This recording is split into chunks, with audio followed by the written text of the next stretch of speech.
The Shadow of Fu Manchu. Based on the stories by Sax Rohmer.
Following their unsuccessful and almost fatal attempt to trap Dr. Fu Manchu in a houseboat on the Thames, Nayland Smith and Dr. Petrie plunge into London's underworld in a desperate search of a clue to the elusive Oriental's whereabouts.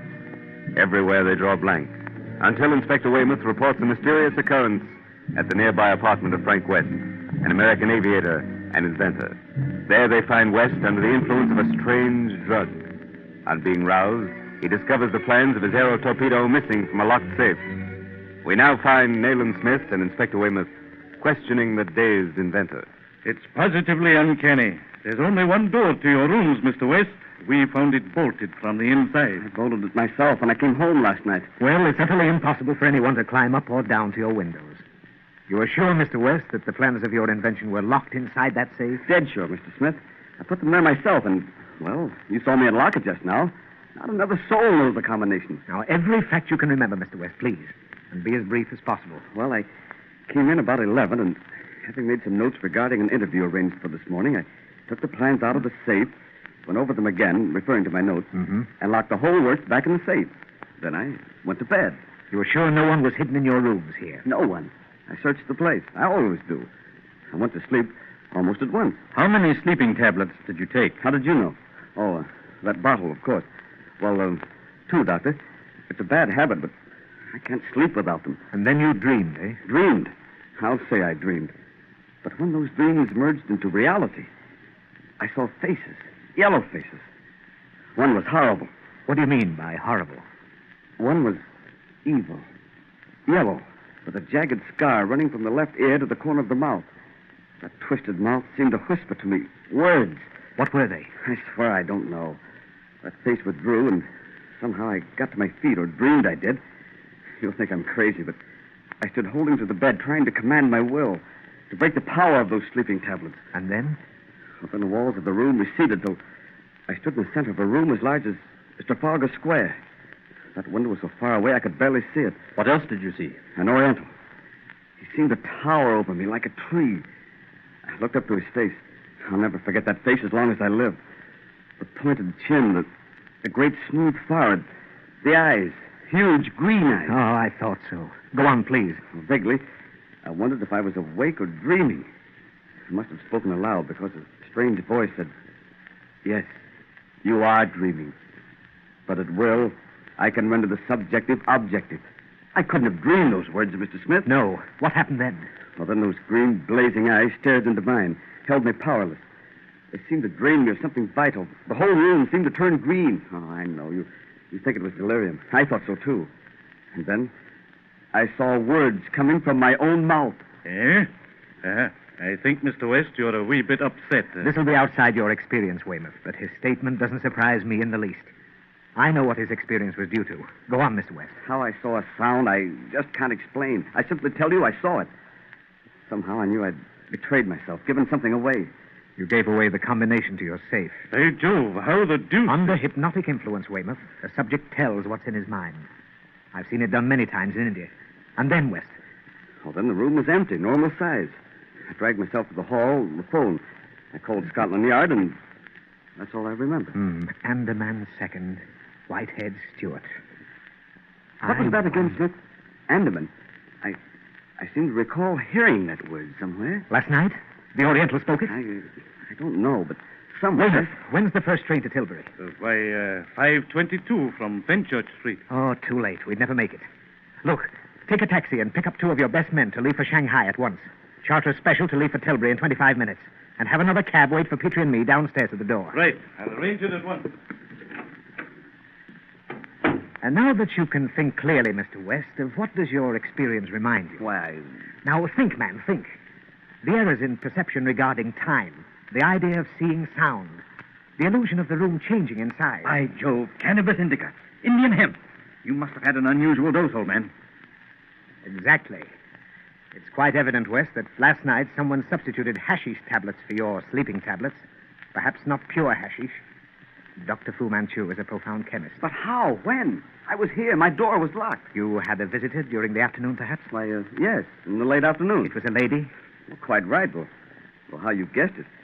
Well, anyway, a lady whom I recently met came here to ask my protection from a mysterious man who had followed her from Charing Cross. He was waiting for her down the lobby. You say you knew the lady? Well, I'd only met her casually a short time ago. Quite charming. An Oriental, I believe. Her name was Kadame? Well, yes, but how? Beside the point, old man. You left her here alone? Well, naturally. Well, I went down and sent the fellow about his business. At least that was my intention. Or what do you mean? Well, the fellow had gone by the time I reached the lobby. Or had never been there. And when you returned, the young lady had also left. Yes. By George, outsmarted by a pretty woman, and I'm supposed to have been around. But just now, you mentioned someone by the name of Fu Manchu. Is that the thief I'm indebted to for the loss of my plans? There's no doubt of it. Well, I've had attempts made by the agents of 2 European governments, but an Oriental's a novelty. This Oriental, Mr. West, is the greatest novelty of the But age. how in thunder did he get into my rooms through locked and bolted doors? We haven't time to explain that if we're to stop the men who have your plans. Come along, Petrie. We're going to Tilbury. There's only a bare chance of success. Knowing something of Fu Manchu's powers, I can understand how he extracted from West the combination of his safe. But I can't see how he got into a locked apartment on the 3rd floor. Yes, what's your theory on that, Smith? Haven't you two figured that out yet? Don't the peculiar tracks on the window ledge mean anything to either of you? Well, I suppose they do furnish the key to the mystery, but how? Have you forgotten Fu Manchu's habits, more particularly of his pets? Well, I admit, Nayland, I'm completely at sea. And a man couldn't climb to that window no matter how agile he may be. How about Fu's pet marmoset? The monkey. By Jove, old chap, I believe you've hit it. Yes, they were the prints of a small monkey. For a moment, I thought they were the tracks of some large bird. Even so, I'm still in the dark. Of course, it's guesswork, Weymouth, but here's my theory. For want of a better one, it does cover the facts. It's contrary to Fu's character to keep any creature for amusement. So the marmoset would be trained to do certain tricks. Ah, I see what you're getting at. The monkey climbed the water spout running beside the window, eh? Exactly. You notice the iron bar across that window? That's to prevent a window cleaner from falling. Right. It was simple for the monkey to climb the water spout to that window, perhaps with a cord attached to his body, to climb to the sill over the bar and climb down again. Of course. By means of the cord, a rope was pulled over the bar, then one of those silk and bamboo ladders. The scar-faced yellow man climbed up, unlocked the door, and enter Fu Manchu. By Jove, Petrie, it is plausible. At least until we discover a more plausible theory, Weymouth. Once Fu was in that room, the rest was easy for him. And Kadame was once more the decoy.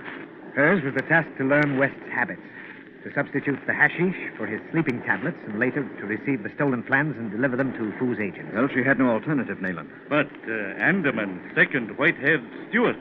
What could she have meant by that? The shipping news of the Times will tell you that the Andaman of the Oriental Navigation Company's line leaves Tilbury with the next tide for China. Our man is probably a white-haired second-class passenger by the name of Stewart. That should answer your question regarding this dash to Tilbury, Petrie. Why the look of disgust, Weymouth? I'm just wondering how I ever became a CID inspector.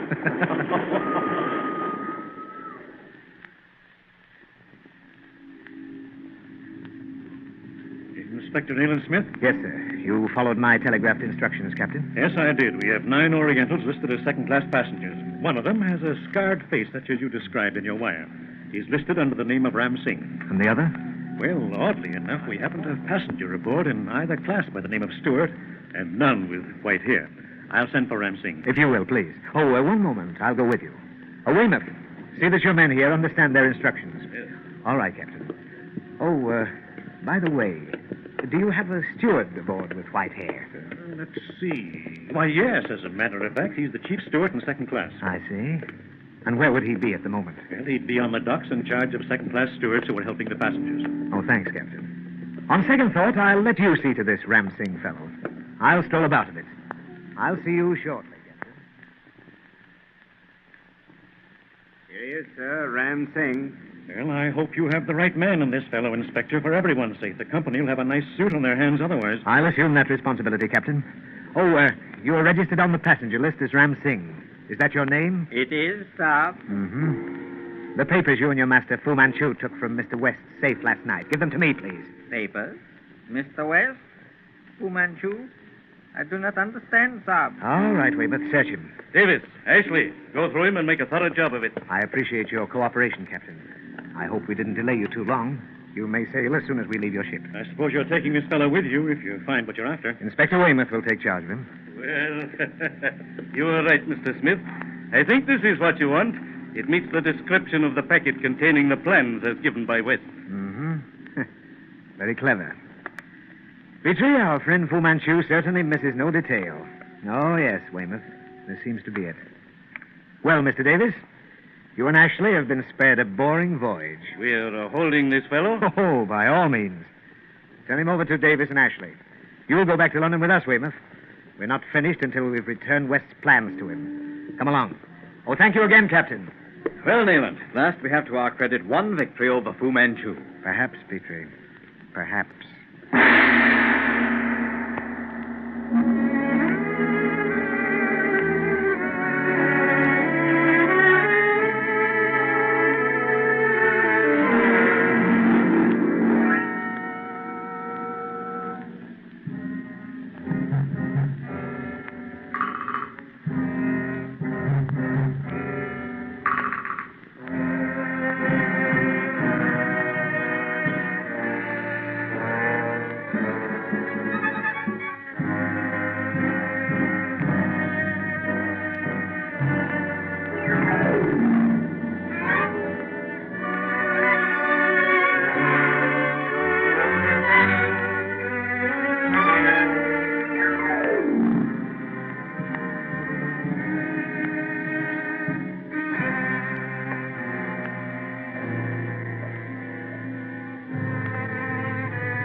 The Shadow of Fu Manchu.